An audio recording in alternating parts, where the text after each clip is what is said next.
Welcome to Military Analytics. How does Russian leader Vladimir Putin give up on the Ukraine war? It's a question that almost the whole world wonders. The answer to the question is actually very simple: to cut off Russia from global financial flows and support the Ukrainian army militarily and financially. For this purpose, the West and the USA have taken great steps since the beginning of the war.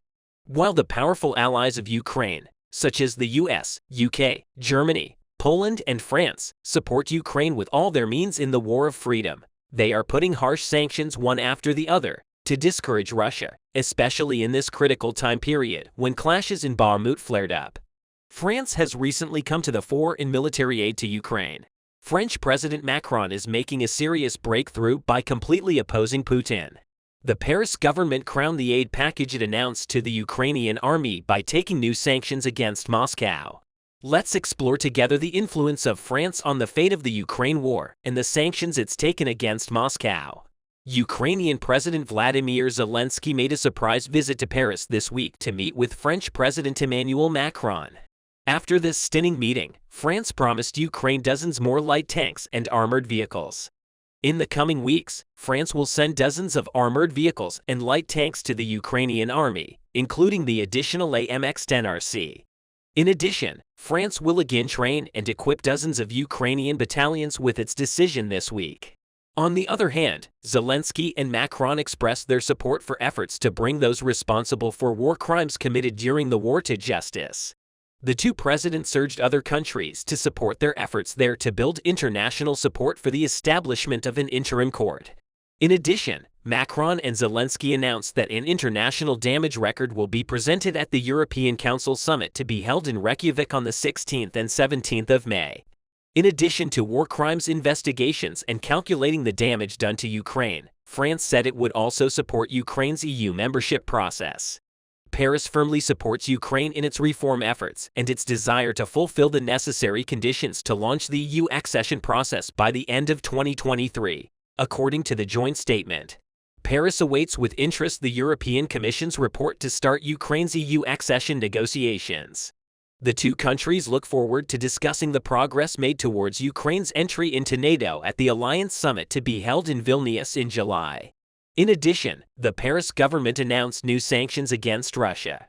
The French leader, Macron's increased sanctions against Russia in order for Ukraine to emerge as the winner of this war had a wide impact on the world agenda. Previously, the most effective sanctions implemented by France against Russia, Stellantis, which was founded in 2021 by the merger of Peugeot owner PSA and Fiat Chrysler, has become the latest company to cut ties with Russia as it suspends operations at its factory near Moscow.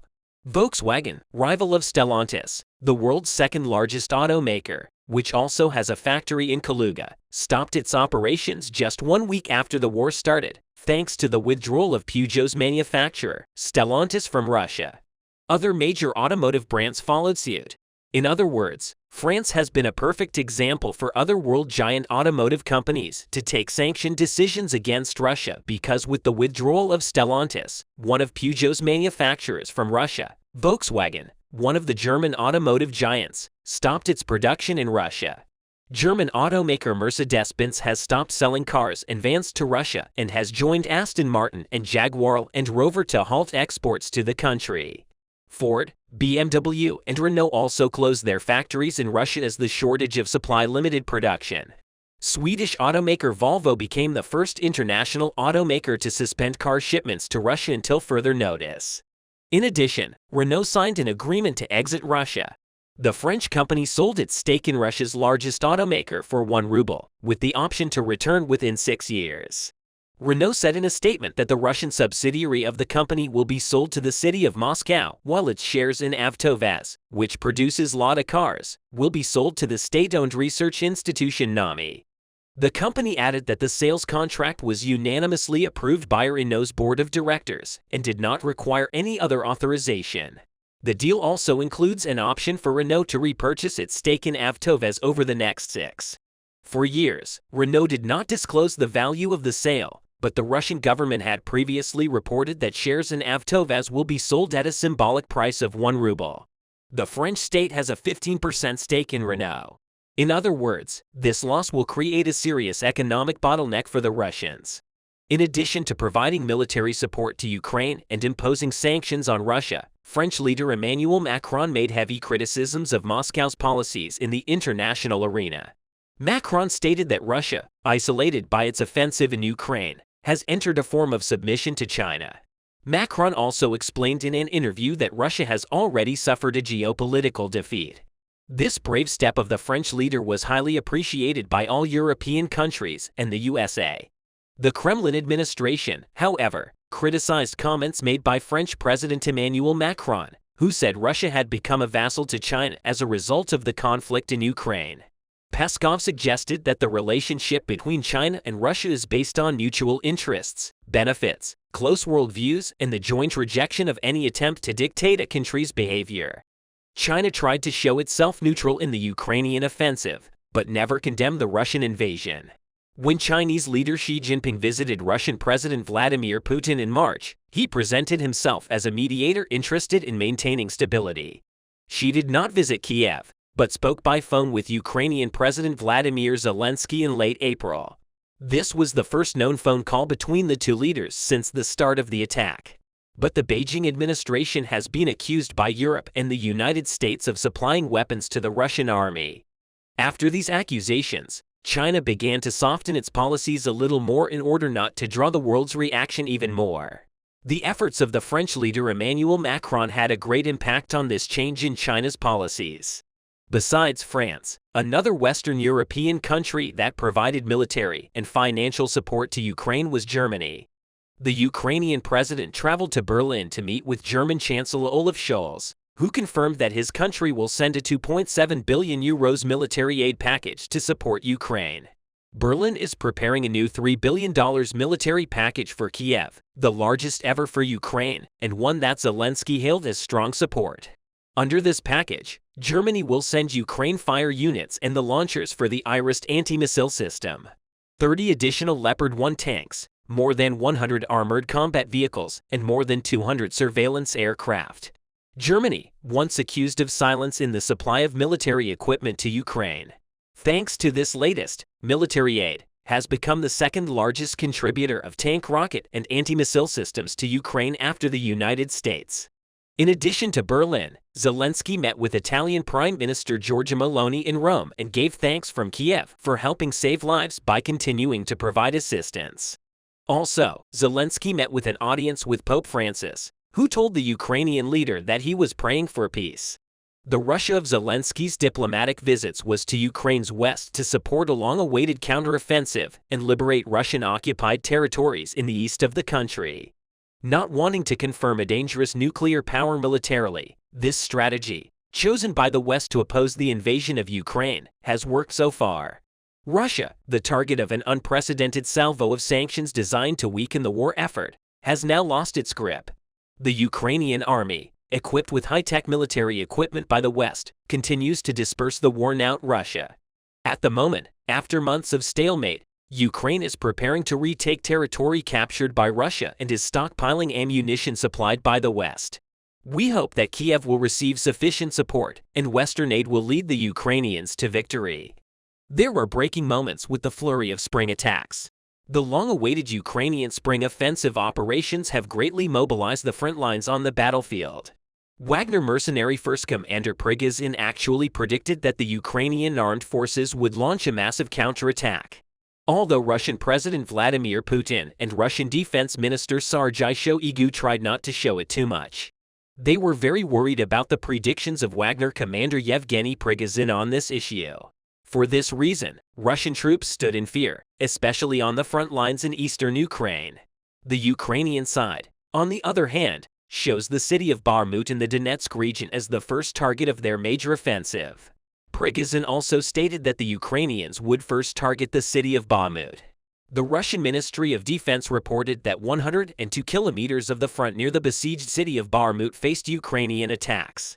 These mind-blowing offensive operations by Ukrainian forces in Bakhmut were actually the beginning of the end for the Russians in the region, because after these striking attacks, the Ukrainian armed forces launched a surprise attack with a huge army in Soledar in the northeast direction of Bakhmut.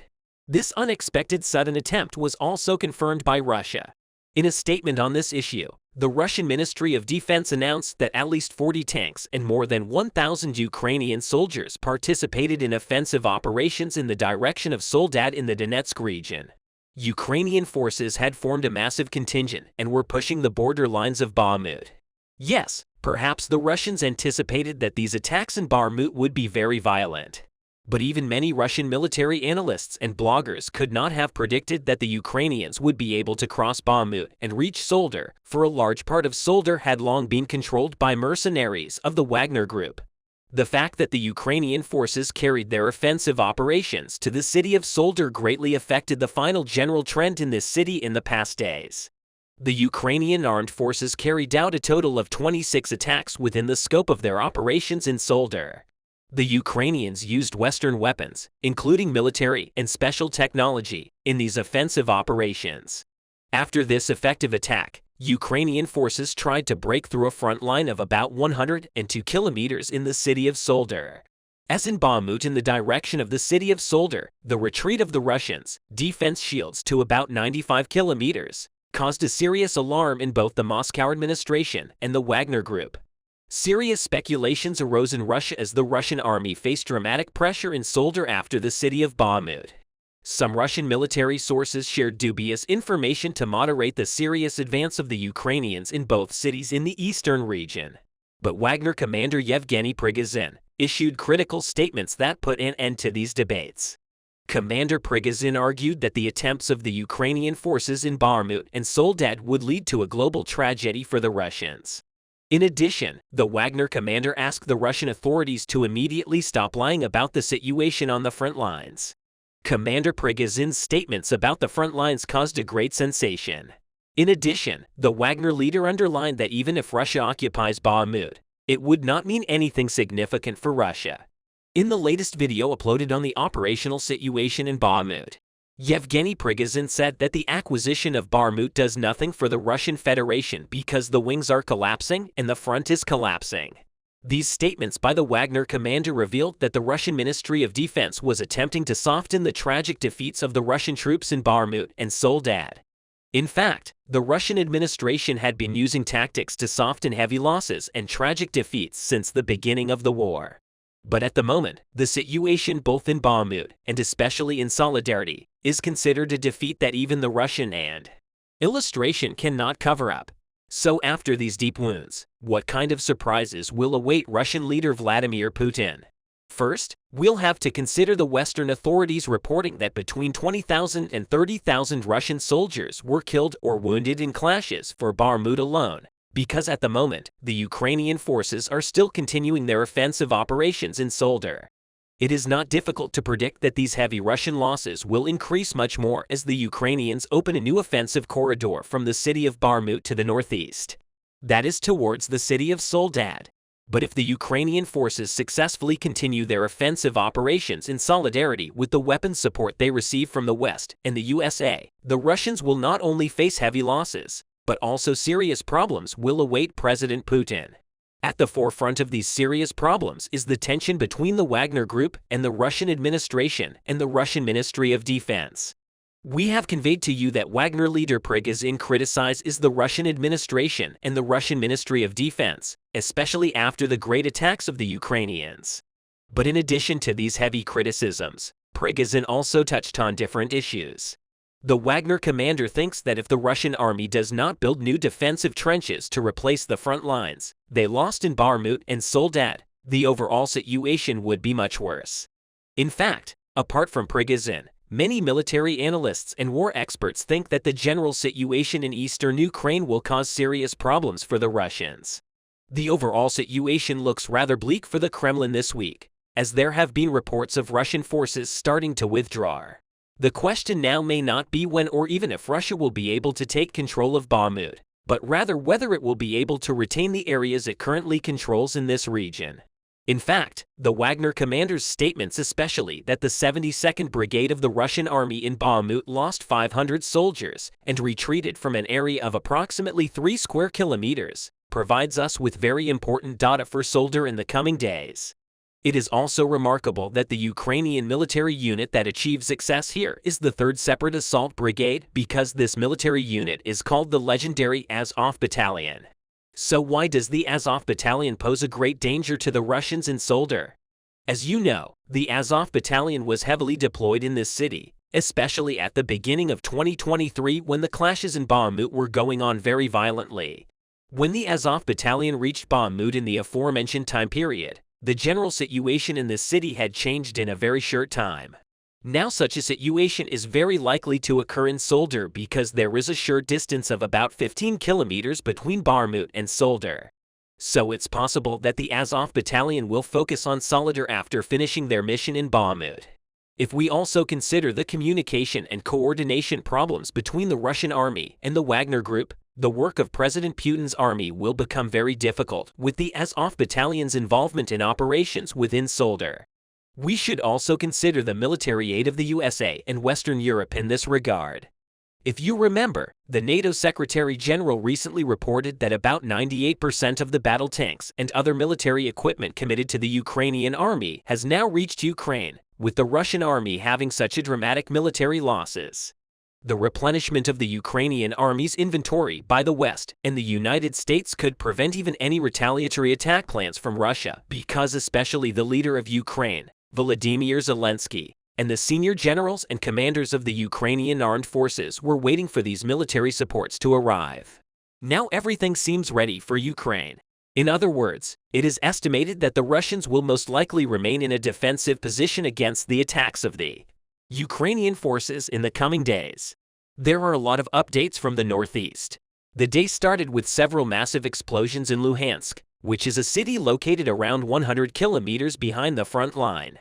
This was actually the 2nd consecutive day of precision strikes on targets inside the city, which magnified panic and speculations about the usage of Storm Shadow missiles, because previously Ukrainians could not reach so deep in the rear.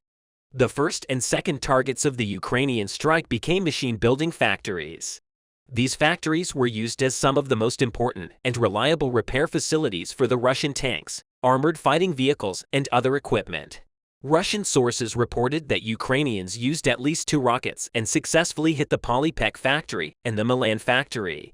The 3rd target became the former building of the Ministry of Internal Affairs. Such buildings are usually used as high-level military headquarters for the commanders of brigades and divisions. The 4th and 5th targets became facilities belonging to food and chemical processing plants. Such factories usually have huge warehouses and storage facilities, which were likely used for storing ammunition and equipment. At first, Russian sources reported that Ukrainians used ballistic missiles. Hit him, too. However, today, as more information became available, this theory was dispelled. Today, Russians found remnants of a British Storm Shadow missile and an American AGM-160B rocket. On top of that, Russians noted that Ukrainians scrambled 1 Su-24 and 1 MiG-29, which gave an insight into the Ukrainian tactic. Ukrainians first launched AGM-160 missiles as decoys for the Russian air defense. And while the Russian air defense was focused on the decoy, the Storm Shadow missiles had a clear sky. And all of that happened under the cover of MiG-29. Russian Air Force also conducted a missile strike today. Ukrainian General Staff reported that they recorded a total of 21 launches of various drones. Ukrainian air defense managed to shoot down 17, while 4 managed to hit objects in various spots of Ukraine. The biggest explosion happened in Vinnytski. Judging by the explosion, it is clear that Russians managed to blow up an ammunition depot on a Ukrainian military base located around 1 kilometer away from the city. Russian sources reported that this base has huge storage of aircraft ammunition. Another successful strike happened in Ternopil. The target became a railway machinery and repair plant, which Ukrainians are possibly using for repairing their equipment. But the biggest news by far comes from the northern flank. Today, Russians lost here 4 aircraft within minutes. Russian officials reported that the incidents happened due to an engine malfunction. Unofficial sources challenged the official narrative and stated that even though the fire indeed broke out near the engine, it looked like an explosion from a missile. The photos of the remnants dispelled all doubts, as the damage is characteristic of a missile explosion. There are 4 main versions of what happened. Firstly, Since the incident happened more than 50 kilometers from the main Ukrainian positions, some Ukrainian and Russian sources speculated that the Russian air defense malfunctioned and destroyed the whole unit, which is quite unlikely. Secondly, some of them also speculated that Ukrainian intelligence found out about the planned Russian mission near the northern border and decided to ambush the aerial unit. Sabotage activities in the Bryansk region are already a common occurrence, so it looks like it is not difficult to cross the border and assume the necessary positions. However, even though the damage on the remnants indicates that it was a missile, the trajectory was horizontal, which is not characteristic of the use of man-portable systems. Thirdly, it was speculated that Ukrainians decided to ambush the aerial unit by bringing one of the Patriot systems into the region. However, even though this version explains the horizontal trajectory, it is still highly unlikely that Ukrainians would risk such equipment for such a risky venture. Lastly, the most credible version suggests that Ukrainians ambushed Russian aviation with their own aviation. Ukrainians reportedly used fighter jets from the airfield in Poltava that were equipped with AIM-120 advanced medium-range air-to-air missiles, which have a range of up to 70 kilometers. So Ukrainian jets would not even need to get close to the border. In this case, all puzzles fit together. And some Russian military-affiliated bloggers reported that they are already trying to find the clerks that instructed the pilots to operate at an unsafe altitude. Given that Ukrainians are closely monitoring Russian airfields, it would not be hard to make such a trap, especially knowing the general patterns in which Russians like to approach the targets and also knowing the regulations for altitude.